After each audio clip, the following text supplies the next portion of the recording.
Our Forever Young Adult Book Club. We are here tonight, and none of us are breaking any driving laws at all with our cameras on, because it's a time when everybody takes on way more than they can handle. And so that's what's happening. I myself just made very unwise choices to try to go to the grocery store after a long day of meetings, and turns out nobody wanted me to get in the right lane to turn, so I went around several blocks more than normal. And in the spirit of we have too much going on and lots of disconnected, divergent worlds, sometimes we find a perfect moment when all those worlds come together. And I cannot wait to go just shut everything off and go read my young adult literature book. And today, during a legislative education study committee, I heard a neuroscience report from the Aspen Institute. And what they were talking about was like the neuroscience of cultural responsive learning. And what they said in the opening of their brief is, an emotional connection that allows students to make learning personally relevant can distinguish deep, lasting learning from a superficial assimilation of knowledge. And that to learn most effectively, students need reflection time, strong social relationships, and the ability to engage in work that feels relevant. If students do not feel supported or lose who they are culturally in schools, their learning and development are inhibited. And a neuroscience-informed perspective can help to create effective policies that appropriately support students' social, emotional well-being and cultural and linguistic responsive education. So I really feel like letting kids choose whatever books they want to read and letting readers find their own connections is a strong way to support that neuroscience research that talks about culturally responsive learning and social emotional needs, because none of us learn from things that we don't understand or connect to or are incentivized to learn about. So tonight, my book is one in probably what's becoming a theme lately, right? About a Black Lives Matter type of story. This is called This Is My America. It's realistic fiction by Kim Johnson. I love this book. Okay, it started a little slow for me, but then it picks up really quick. The lead character, and I'm the worst at characters, I probably already forgot her name, so I think I totally did. The lead character, you start the story, she's in high school, she's a junior, she's the editor of the school newspaper. Her dad's on death row. He has less than a year to live. And I think he went to death row when she was maybe 10 or 11. And since that time, she's taken upon herself to form Know Your Rights institutes and workshops to train people about how to know their rights. She writes letters every week to this nonprofit legal foundation that defends people on death row, trying to convince him to take on her daddy's case. She knows he's innocent. He was home the night the murders even happened. It was a business partner that was killed and his wife. And so, and then just when that story starts to pick up, her brother, who is a track superstar, heading to Baylor on a track scholarship. They're in Houston, Texas. They're there because of Hurricane Katrina. Her brother is now on the run because he's accused of murdering a girl in their school. And so, it becomes an adventure, kind of a mystery. It's this legal story. And I felt like the whole time reading it, it reminded me of Just Mercy, which I read as a book and also saw the movie. And then the author's notes at the end, she does say she fashioned one of the legal characters after Bryan Stevenson, who's the main real life lawyer who does nonprofit death row defense. I thought it was awesome. And just as a note, like, I'm either a young adult fiction reader or a nonfiction reader, right? So I reread White Fragility, skimmed it because it made me think of it. And at the same time I ordered this, I ordered Caste because Oprah said it's good. And I also got the How to Be an Anti-Racist by Ibram Kendi because I had audiobook the Jason Reynolds book after Steve book talked Jason Reynolds stamped from the beginning last week. So that is my book. And now I'm going to turn it over to Misty. She has 2 books that she's going to read, and I'm going to share my screen and see if that works. So I think I have to leave my sound on or something. A window. Oh my God, there's so many windows. So many windows. We'll see what happens, Misty. Well, I'll tell you what, while you're trying to figure that out, I'll go ahead and start talking about my books. The first book that I'm going to talk about is called Harrow Lake, and it's by Kat Ellis. And this is, I think, one of those best books to read as we're heading into October and into the spooky season, because the main character, Lola, her dad is a horror movie director, and he made a movie back like 20 years ago at Harrow Lake, and that's where he met Lola's mom. And then Lola's mom disappears. like 12 years ago. She just ups and leaves. And so now Lola is trying to find the mystery. And Lola's the type of girl that she's never scared about anything. She's grown up with horror movies. And so, being the daughter of this world famous director, nothing really gets to her until she goes to Harrow Lake and she starts hearing the stories of Mr. Jitters, who is the resident spooky ghost that comes out. And the book, I thought it was going to go one way, and honestly, it went a different way, and I absolutely loved it. I didn't see the twist coming. I was expecting one thing and got something else, but yet was perfectly content with the way that the book ended. And so, Harrow Lake, Kat Ellis, it might be Kat Ellis's first book, a debut novel, but I strongly suggest it. And when I was looking at images of books, I'm a little jealous that I didn't get this. One of the books comes and the book slides out like a slipcover, and it looks like a VHS tape, because mimicking the horror movie look of the VHS tape of Lola's dad's movie. And so I loved it. If you like some spooky reads, that would be good. My next book I read was They Wish They Were Us. And this book is by Jessica Goodman.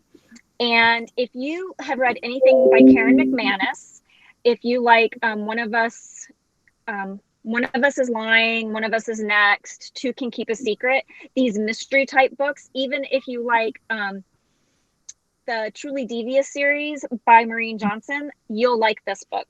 It takes place up in the Northeast, and Jill is the main character.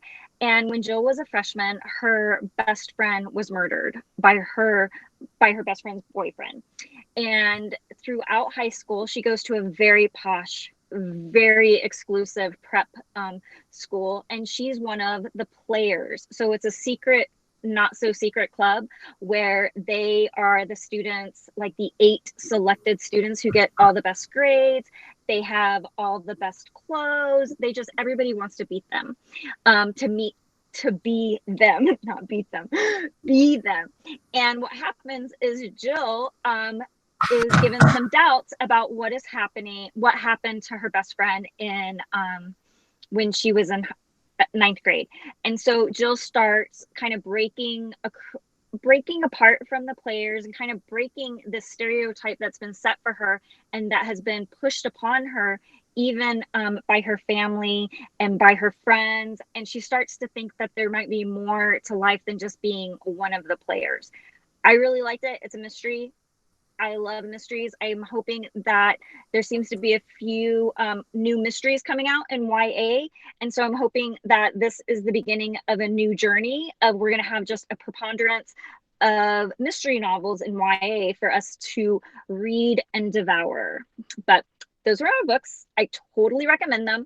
For just to give you a heads up, for in 2 weeks for my next, I'm going to talk about a pandemic that sweeps across the world, and it actually mimics symptoms of the flu. But then your bodies blow up, and the people who are immune actually turn into zombies at times. If you're intrigued by that, stay tuned in 2 weeks for me to talk about the Mortal Coil series. All right, bye. JK, it's Steve's turn. Okay. So, hi guys, how you doing?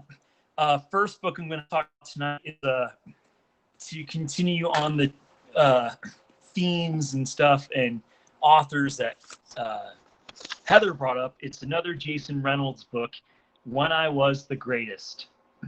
And this is actually the first Jason Reynolds book I've read. Last time I talked about 2 of his other books.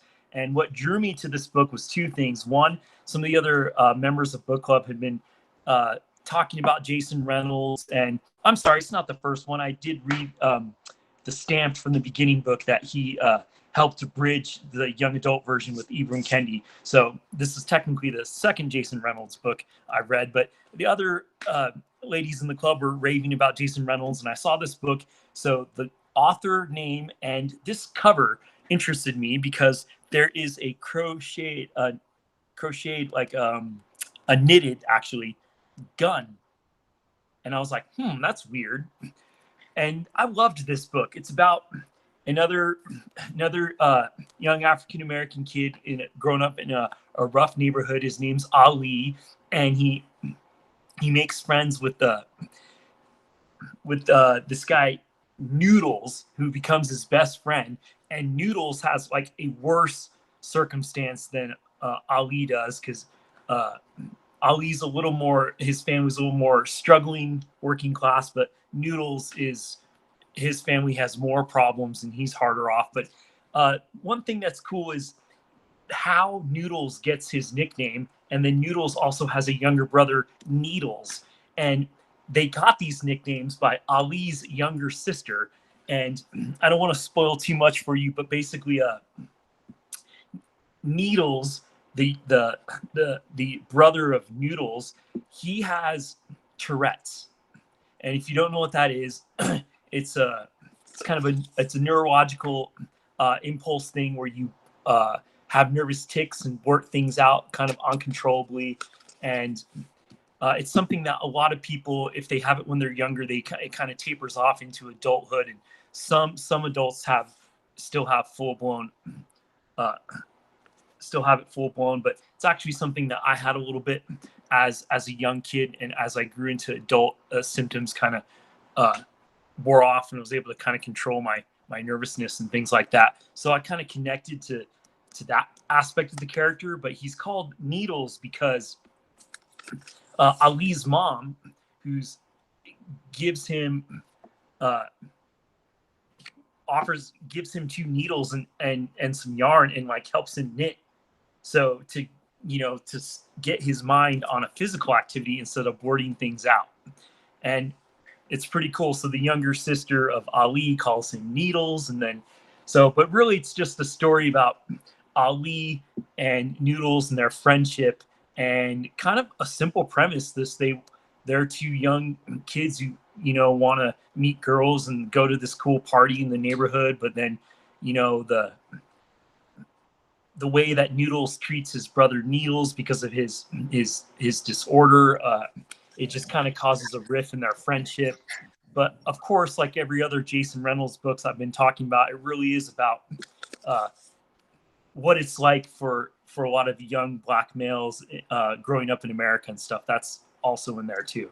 So, and it's a fun, quick read, and that's it. So my next is Katie.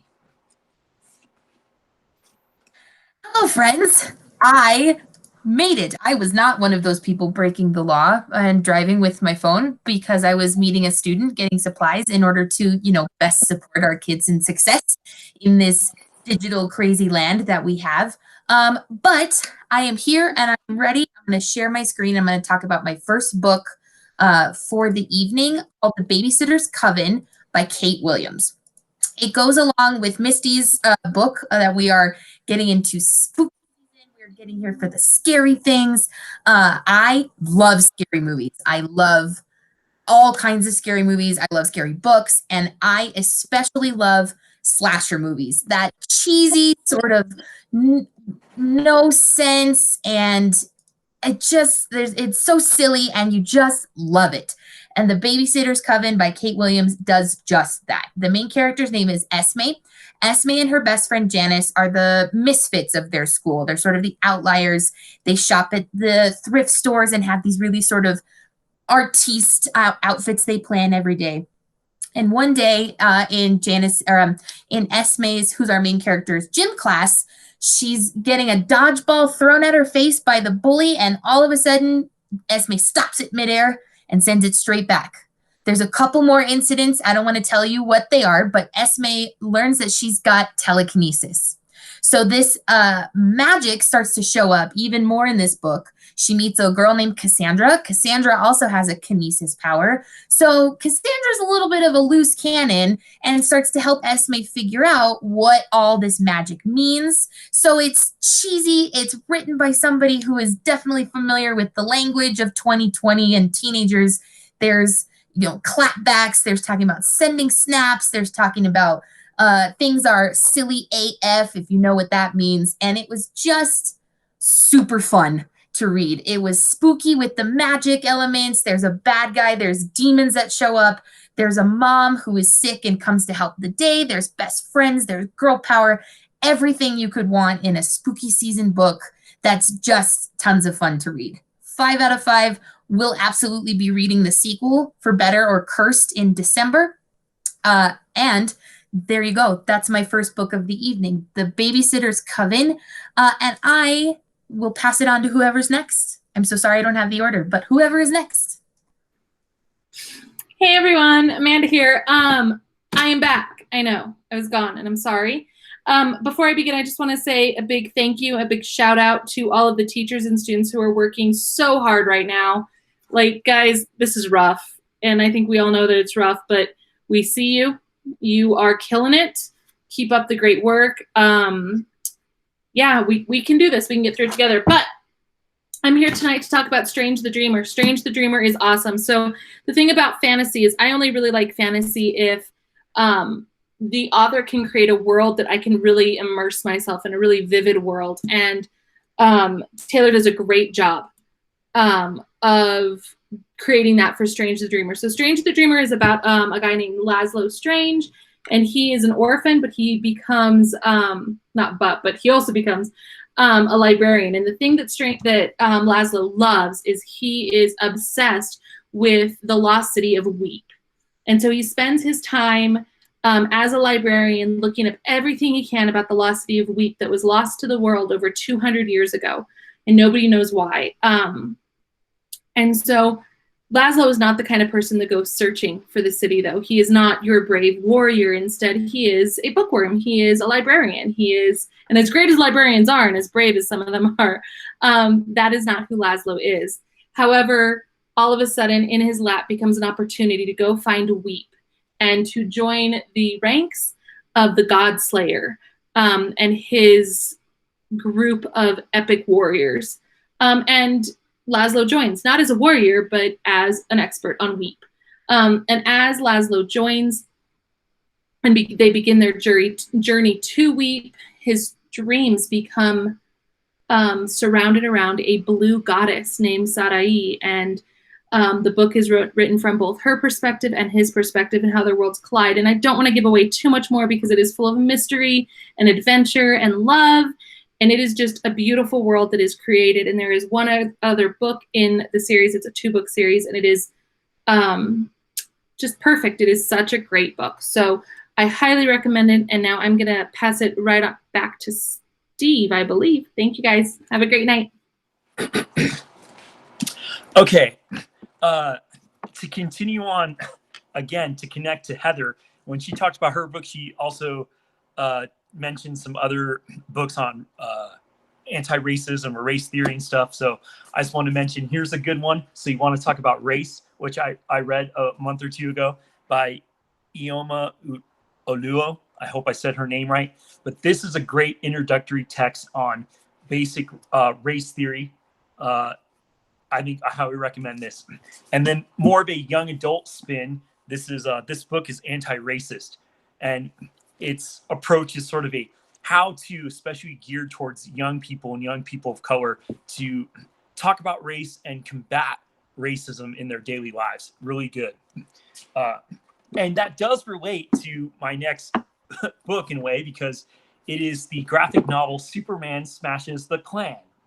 So this is by Gene Yang, and I actually talked about one of his other books, Dragon Hoops, a couple book talks ago. He's also written and drawn Boxers and Saints and American Born Chinese and a couple others. But this, he didn't draw and color this book, but he wrote it, and other artists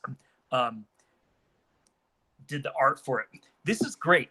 If you're not familiar with the history of Superman, but Superman Smashes the Klan. Superman was so popular when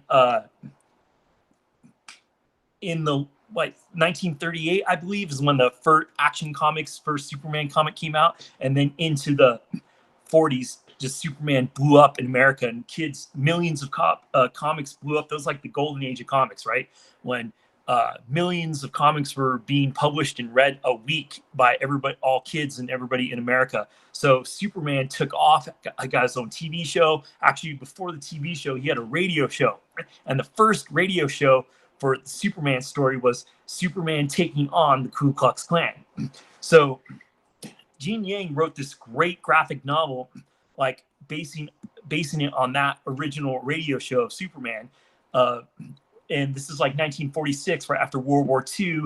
It focuses on the story of an American Chinese family, a brother and a sister, Tommy and Roberta, and their experiences are kind of different. Tommy's kind of popular. He's good at baseball. He seems to get along with the other popular, all American boys. And Roberta is shy and withdrawn, and she doesn't seem to fit in with the other girls. And so they're both really experiencing some discrimination and racism, just kind of in different ways.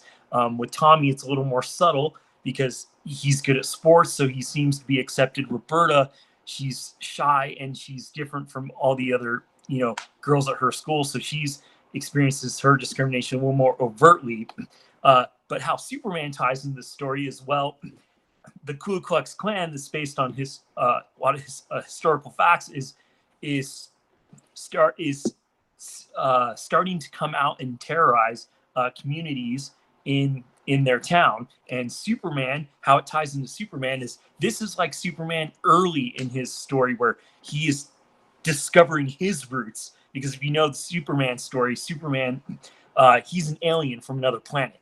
So what's powerful about this book is the themes. It works in a double way, because Superman feels like an outsider, trying to find his identity and not fitting in with humans. But that also mirrors like African American families that the Ku Klux Klan are terrorizing, and the Chinese American family feeling like outsiders and miscast in America at this time. It just parallels that, and it's very nice. It's just a fun, very colorful, well drawn. It's, I'd say, good for late middle school or high school. It's like above the young reader comics, but really good for late middle school, high school reading, I think. Just really good artwork. And I got this in 3 volumes. So, but it's been published now as one whole novel. So it's like a 230-page graphic novel altogether. And what I wanted to say, something I really love about this, is in the back of each of these issues, there's a Superman and Me, part 1, part 2, and part 3, written by Gene Yang. And it's basically like history and memoir. He did research, and he kind of gives you an overview of the history of discrimination. He kind of gives you how we see the Ku Klux Klan come to power and start to seek out and discriminate not just African Americans, but also Chinese Americans and other groups. And then he mixes it into when he was growing up, the racism that he experienced growing up. It's just really cool. You get like this mini memoir of Gene Yang, and you get that mixed in with history. It's really cool. So I'm actually going to use these articles in the back, and it's something I'm going to read with my 10th graders, because it ties into some of the other texts that we're reading in class, like Black Boy and things like that. So I'm going to pass it off to, I believe, Heather, if I'm right, or Katie, but I think Heather. I think Katie's in on the closing. Okay, cool. Oh, sorry, my video was off. See, friends, we are nothing if not flexible and rolling with the punches as teachers in general. But man, oh man, has 2020 taught us even bigger the importance of rolling with the punches and figuring out a plan. Not anticipating being in traffic, helping a student acquire supplies today. We make do. That's what we as teachers do. That's why we're superheroes. So the second book that I would like to talk about today goes along with Steve's in that it's a graphic novel, but it comes back to the spooky season theme. And it is a collection of stories called Through the Woods by Emily Carroll. This collection of 5 stories has a bit more of a feel of like Edgar Allan Poe. in the sort of spooky, sort of Victorian era stories. It reminds me a lot of Lore, the podcast, if you've ever listened to it, or the TV show on Amazon. The art in this book is just unreal. It is so graphic, so colorful, and the stories just, I mean, come on. This is a book, it's a hallway. That's it. That's all. It's so scary reading this, you guys. Oh, it's so good. So there is a story about love lost. A wife gets abandoned and locked away by her husband. There's a family, brother and sister are left on their own and have to fend for themselves in the cold, dark winter. They are unsettling stories centered around the things that go bump in the night and the dark and scary things that live under trees and in the deep, dark forest. So if you are a graphic novel fan and looking for a quick read, it's not very big, but to get you in the mood for spooky season, Through the Woods, Stories by Emily Carroll.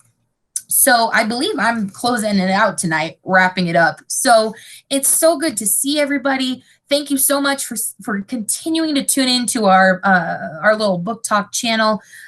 We hope that the stories we are sharing with you, whether they're really relevant and culturally important to conversations we're having in the nation at large and with our students at school, or if they're just comic books that we love and they're graphic novels that are full of beautiful artwork, fantasy stories that take you off to another land. Whatever we're talking about, that we hope that you find as much love and commitment to these stories, and they sweep you away just the same that we've been with all of our stories that we've talked about thus far in book club. So thank you for viewing our little book talk. We're happy to see you. I'm happy to see all of my teacher friends. If you want to unmute and say goodbye, and we'll call it a night, and we'll see you next time.